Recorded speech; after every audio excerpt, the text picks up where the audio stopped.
आज की हमारी चर्चा का स्रोत है श्रीमद् भागवत महापुराण का प्रथम स्कंद दशम अध्याय। जी। सोचिए, महाभारत का महायुद्ध खत्म हो चुका है। युधिष्ठिर का राज्याभिषेक हो गया है। हस्तिनापुर की गलियों में शांति तो है, लेकिन वो जीत के जश्न वाली नहीं, बल्कि एक शमशान वाली शांति है। हजारों वीरों की चिताओं की राख अभी ठंडी भी नहीं हुई है। और इस बोझिल माहौल में पांडवों के पास सिर्फ एक ही सहारा है, उनके मित्र, मार्गदर्शक और परमात्मा भगवान श्री कृष्ण। बिल्कुल। और आज हम उसी क्षण की गहराइयों में उतरेंगे जब कृष्ण उस शोक में डूबे हस्तिनापुर को अलविदा कहकर द्वारका लौटने का फैसला करते हैं। ये सिर्फ एक विदाई नहीं है, ये निर्भरता से आत्मनिर्भरता तक का एक बहुत ही मार्मिक सफर है। और ये समझना बहुत जरूरी है कि ये अध्याय जीत के बाद की कहानी कहता है, जो अक्सर नहीं कही जाती।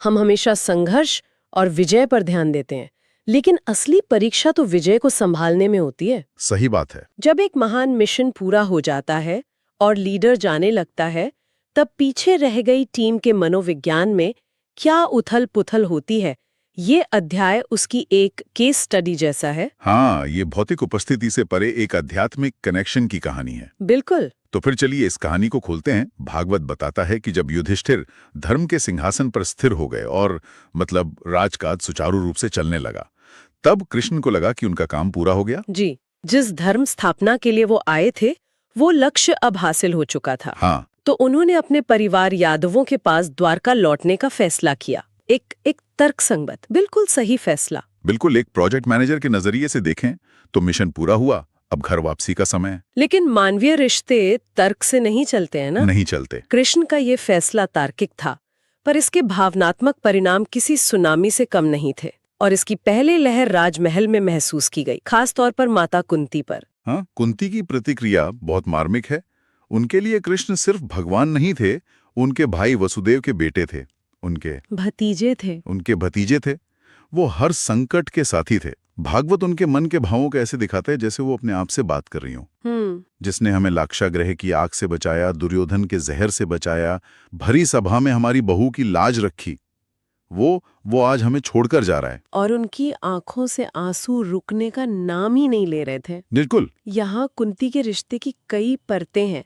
इसमें वात्सल्य है क्योंकि वो भतीजे हैं, इसमें गहरी कृतज्ञता है क्योंकि वो रक्षक हैं, और इसमें भक्ति है क्योंकि वो उनके दिव्य स्वरूप को जानती हैं। जी। उनका डर बहुत स्वाभाविक है कि कृष्ण के जाते ही पांडवों के ऊपर से वो सुरक्षा कवच हट जाएगा। हाँ, ये एक भक्त की अपने भगवान पर जो संपूर्ण निर्भरता होती है, उसका शायद सबसे बड़ा उदाहरण है। बिल्कुल। और ये निर्भरता सिर्फ कुंती तक सीमित नहीं थी, ये आपको राज परिवार के हर सदस्य में दिखाई देगी। सही कहा आपने। कुंती के बाद अगर हम पांडवों को देखें तो सबकी हालत कुछ वैसी ही थी। धर्मराज युधिष्ठिर जो हर हाल में शांत रहते थे, वो पत्थर की मूरत की तरह चुप थे। लेकिन उनके अंदर भावनाओं का सागर उमड़ रहा था। हाँ, उन्हें पता था कि कृष्ण के बिना उनका धर्मराज का सिंहासन सिर्फ एक कुर्सी होगी, धर्म का जीता जागता रूप नहीं। युधिष्ठिर का मौन बहुत कुछ कहता है। उनका कृष्ण के साथ रिश्ता बौद्धिक और नैतिक था। वे कृष्ण को अपना मॉरल कंपस मानते थे। अच्छा। हर छोटे बड़े फैसले पर कृष्ण की सलाह लेते थे। उनके जाने का मतलब था अपने सबसे बड़े सलाहकार और नैतिक बल के स्रोत का चले जाना। लेकिन एक सवाल मन में आता है, कृष्ण का जाना तो तय था, वे द्वारका के राजा थे, तो फिर इस पर इतनी व्याकुलता क्यों? क्या ये एक तरह का मोह नहीं था? ये बहुत अच्छा सवाल है। सतही तौर पर यह मोह लग सकता है, लेकिन भागवत इसे प्रेम और एकत्व के रूप में देखता है। अच्छा। ये साधारण मानवीय मोह नहीं है, ये एक आत्मा का परमात्मा से जुड़ाव है। उनके लिए कृष्ण का जाना ऐसा था जैसे शरीर से प्राण का निकलना। ये आसक्ति नहीं, बल्कि संपूर्णता का बिछड़ना था। भीम को ही देख लीजिए, उनके लिए कृष्ण एक ऐसे दोस्त थे जिनकी मौजूदगी से ही उनका बल दोगुना हो जाता था। वो कृष्ण के साथ खुलकर हंस सकते थे, मजाक कर सकते थे। आज वो दोस्त जा रहा था। और नकुल सहदेव के लिए वो एक आदर्श थे। जी। लेकिन सबसे ज्यादा असर तो अर्जुन पर हुआ। जाहिर है, कृष्ण उनके लिए क्या नहीं थे, सारथी, गुरु, सबसे करीबी दोस्त उनके जीजा। गीता का पूरा ज्ञान उन्हीं से मिला था। उनका दिल टूटना तो लाजमी था। हाँ, अर्जुन और कृष्ण का रिश्ता तो इस कहानी के केंद्र में है। वो सिर्फ दोस्त नहीं थे, वो एक तरह से एक ही ऊर्जा के दो रूप थे। सही बात है। इसीलिए कृष्ण की विदाई अर्जुन के लिए अपने अस्तित्व के एक हिस्से को खोने जैसा था। और फिर द्रौपदी हैं, जिनका मौन शायद सबसे ज्यादा असरदार है। द्रौपदी, उन्होंने तो हर मुश्किल में सिर्फ हे गोविंद हे केशवी पुकारा था, चाहे भरी सभा में उनका अपमान हो रहा हो या वनवास की पीड़ा हो। हर बार कृष्ण ने ही उनकी लाज रखी। भागवत कहता है कि वो कुछ बोली नहीं, कुछ नहीं बोली, बस सिर झुकाए खड़ी रहीं, उनकी आंखों से आंसू बह रहे थे। द्रौपदी का मौन उनके हजारों शब्दों से ज्यादा शक्तिशाली है। यह उस अटूट भरोसे का मौन है जो अब भौतिक रूप से उनसे दूर जा रहा था। इसी भारी माहौल में अर्जुन खुद को संभालते हुए कृष्ण के पास पहुंचे। उनकी आंखें नम थीं। जी। उन्होंने कृष्ण के पैर पकड़ लिए और कहा, हे केशव, आपने हमारे लिए सब कुछ किया। आपके बिना हमने ये युद्ध नहीं जीता होता। अब जब आप जा रहे हैं तो ये पूरी पृथ्वी, ये राजपाट, सब कुछ सूना लग रहा है। ये एक भक्त की, एक मित्र की सबसे ईमानदार स्वीकारोक्ति है। अर्जुन यहाँ अपनी पूरी वल्नरेबिलिटी, अपनी पूरी निर्भरता स्वीकार कर रहे हैं। हाँ, वो कह रहे हैं कि आपके बिना इस दुनिया की किसी भी चीज में कोई रस नहीं है, कोई अर्थ नहीं है। ये प्रेम की वो अवस्था है जहाँ प्रेमी के बिना सब कुछ शून्य हो जाता है। इस पर कृष्ण मुस्कुराए, वही दिव्य मुस्कान जो हर डर, हर चिंता को मिटा देती है। और उन्होंने जो कहा वो इस पूरे अध्याय का सार है। क्या कहा उन्होंने? उन्होंने कहा, पार्थ, जो मुझे अपने हृदय में धारण करता है उससे मैं कभी दूर नहीं होता। मैं जहां धर्म है वहां हूं। वाह! और अगर आप इस संवाद की गहराई में जाएं, तो कृष्ण सिर्फ अर्जुन को सांत्वना नहीं दे रहे हैं। तो फिर क्या कर रहे हैं? वे जिम्मेदारी का हस्तांतरण कर रहे हैं। भागवत में यहाँ एक बहुत सुंदर शब्द इस्तेमाल हुआ है, हृदयस्थम, यानी हृदय में स्थित। कृष्ण कह रहे हैं, अब तक मैं धर्म की रक्षा कर रहा था, अब धर्म तुम्हारी रक्षा करेगा। ये सत्ता से सिद्धांत की ओर एक बहुत बड़ा शिफ्ट है। हाँ, मतलब मेरा शरीर द्वारका जा रहा है, लेकिन मेरा तत्व, मेरा सिद्धांत, यानी धर्म हमेशा तुम्हारे साथ रहेगा। ये शिष्य को आत्मनिर्भर बनाने की प्रक्रिया है। मुझे इस अध्याय में सबसे ज्यादा प्रभावित नगर की स्त्रियों की बातचीत करती है। राज परिवार का दुख तो समझ आता है, लेकिन आम जनता का कृष्ण से इतना गहरा व्यक्तिगत जुड़ाव होना, ये दिखाता है कि उनका प्रभाव कितना व्यापक था। जैसे ही शहर में खबर फैली, पूरा हस्तिनापुर सड़कों पर उमड़ पड़ा। ये सामूहिक विलाप दिखाता है कि कृष्ण का प्रभाव केवल पांडवों पर नहीं, बल्कि पूरी प्रजा पर था। वो सिर्फ एक राजा या रणनीतिकार नहीं थे, वो एक दिव्य उपस्थिति थे। बिल्कुल, एक दिव्य उपस्थिति थे जिसने युद्ध की विभीषिका झेल चुके समाज को एक उम्मीद दी थी। उनका जाना उस उम्मीद का भौतिक रूप से चले जाना था, और लोगों का दुख वास्तविक और गहरा था। भागवत इस दृश्य का बड़ा सजीव चित्रण करता है। औरतें अपने कामकाज छोड़कर महलों की छतों और झरोकों पर आ गईं ताकि कृष्ण की एक आखिरी झलक पा सकें। जी। वो आपस में बातें कर रही थी। अरे सखी, देखो, यही वो हैं जिन्होंने अपनी मुस्कान से पूरे व्रज को मोहित कर लिया था। कोई कहती, आज द्वारका नगरी धन्य हो गई, जिसे हर दिन इनके दर्शन का सौभाग्य मिलेगा। उनकी बातों में कृष्ण के लिए प्रेम भी था और द्वारका के लिए हल्की सी ईर्ष्या भी। और उनकी ये ईर्ष्या भी भक्ति का ही एक रूप है। ये दिखाता है कि आम जनता कृष्ण को किस रूप में देखती थी। वे उन्हें सिर्फ एक राजनेता के रूप में नहीं, बल्कि साक्षात सौंदर्य, सौभाग्य और दिव्यता के प्रतीक के रूप में देखती थी। सही बात है। उनके लिए कृष्ण का दर्शन ही जीवन का सबसे बड़ा पुण्य था। और जिस समय वो रथ पर सवार होकर जा रहे हैं, उनके दिव्य स्वरूप का वर्णन किया गया है।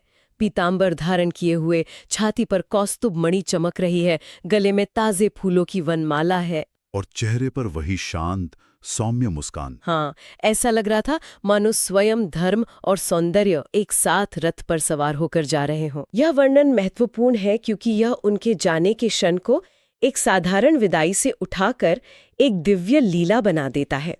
यह पाठकों को याद दिलाता है कि जो जा रहा है वह कोई साधारण व्यक्ति नहीं, बल्कि स्वयं परमात्मा है। उनकी मुस्कान यह दर्शाती है कि जहाँ सब दुखी हैं, वे स्थितप्रज्ञ हैं, क्योंकि वे जानते हैं कि यह वियोग भी लीला का ही एक हिस्सा है। उनका रथ सजाया गया, शंख और नगाड़े बजने लगे, और जैसे ही रथ ने आगे बढ़ना शुरू किया, भागवत में सिर्फ एक पंक्ति है जो पूरे माहौल को बयां कर देती है। हस्तिनापुर रो पड़ा। बस यही एक पंक्ति, हस्तिनापुर रो पड़ा, अपने आप में एक पूरा महाकाव्य है। हाँ। इसमें राजा, रानी, सैनिक, नागरिक, बच्चे, सबका दुख समाहित है। यह एक युग के अंत का प्रतीक है। तो इस पूरी मार्मिक कहानी का, इस विदाई का असल मतलब क्या है? जब हम इसकी परतों के नीचे झांकते हैं तो हमें कुछ बहुत गहरे आध्यात्मिक संदेश मिलते हैं। जी, और ये संदेश आज भी उतने ही प्रासंगिक हैं। पहला और सबसे महत्वपूर्ण संदेश है, भगवान का भौतिक साथ स्थायी नहीं होता, उनकी शिक्षा और स्मृति स्थायी होती है। अच्छा। कृष्ण शरीर से विदा होते हैं, पर उनके उपदेश, उनकी यादें, उनका प्रेम हृदय से कभी नहीं जाते। ये हमें सिखाता है कि हमें मूल्यों को आत्मसात करना चाहिए, ना कि केवल किसी व्यक्ति की भौतिक उपस्थिति पर निर्भर रहना चाहिए। हाँ, असली जुड़ाव बाहरी नहीं, आंतरिक होता है। दूसरा संदेश भक्ति के बारे में है, जो काफी दिलचस्प है। बिल्कुल, दूसरा संदेश है, भक्ति में वियोग भी एक रस है।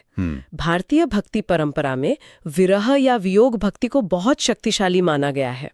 ऐसा माना जाता है कि अनुपस्थिति में प्रेम और गहरा हो जाता है। हस्तिनापुर का ये विलाप केवल दुख नहीं है, ये प्रेम की पराकाष्ठा है। और तीसरा संदेश, जो शायद सबसे प्रैक्टिकल है, वो लीडरशिप और आत्मनिर्भरता से जुड़ा है। सही पकड़ा। तीसरा संदेश बहुत गहरा है। धर्म की स्थापना के बाद भगवान पीछे हटते हैं। ये लीडरशिप डेवलपमेंट का एक क्लासिक उदाहरण है, जिसे आज कॉर्पोरेट दुनिया में सक्सेशन प्लानिंग या एम्पावरमेंट कहते हैं। बिल्कुल। एक महान लीडर की पहचान ये नहीं है कि उसके रहते हुए टीम कितना अच्छा काम करती है, बल्कि ये है कि उसके हटने के बाद टीम बिखरती है या और मजबूत होती है। कृष्ण यहाँ पांडवों को सिर्फ राजा नहीं बल्कि ट्रू लीडर्स बना रहे थे। उन्होंने उन्हें धर्म के मार्ग पर स्थापित कर दिया था। अब उन्हें उस धर्म का पालन स्वयं करना था। अपने विवेक से, अपनी शक्ति से कृष्ण का जाना पांडवों के लिए अंतिम परीक्षा थी। बिल्कुल। श्रीमद् भागवत में एक बहुत मार्मिक और थोड़ी डरावनी बात कही गई है। जिस दिन श्री कृष्ण ने हस्तिनापुर छोड़ा, उसी दिन से पृथ्वी पर कलयुग की छाया गहरी होने लगी। हाँ, ये एक युग के परिवर्तन का संकेत है। कृष्ण की उपस्थिति द्वापर युग का चरम था। धर्म अपने शिखर पर था, और उनका जाना कलयुग के आगमन का प्रतीक था। जी, एक ऐसा युग जहां धर्म की शक्ति कम होने लगेगी और अधर्म बढ़ेगा। लेकिन भागवत यहीं पर बात खत्म नहीं करता। अच्छा। वो इसके साथ ही एक आशा भी जोड़ता है, जिस हृदय में श्री कृष्ण बसते हैं वहां कलयुग प्रवेश नहीं कर सकता। वाह, तो ये विदाई एक अंत भी है और एक नई शुरुआत का आह्वान भी। बिल्कुल, ये विदाई एक युग के अंत का प्रतीक थी, लेकिन ये हर एक व्यक्ति के भीतर आध्यात्मिक शक्ति को जगाने का आह्वान भी थी। संदेश ये है कि बाहरी दुनिया में भले ही कलयुग आ जाए, लेकिन अगर आपके हृदय में ईश्वर का वास है, उनके सिद्धांत जीवित हैं, तो आप पर उसका प्रभाव नहीं पड़ेगा। ये निर्भरता को बाहर से भीतर की ओर स्थानांतरित करने का अंतिम पाठ था, जो कृष्ण ने पांडवों को और पूरे हस्तिनापुर को सिखाया। जी, ये हमें एक बहुत गहरे विचार के साथ छोड़ जाता है। हाँ, और वो विचार ये है कि जब कोई महान मार्गदर्शक, कोई प्रेरणा का स्रोत या कोई दिव्य उपस्थिति हमारे जीवन से भौतिक रूप से दूर चली जाती है, तो हम उस खालीपन को कैसे भरते हैं? क्या हम उस बाहरी सहारे के बिना बिखर जाते हैं, या फिर हम उनकी शिक्षाओं को आत्मसात करके पहले से ज्यादा मजबूत और आत्मनिर्भर बन जाते हैं?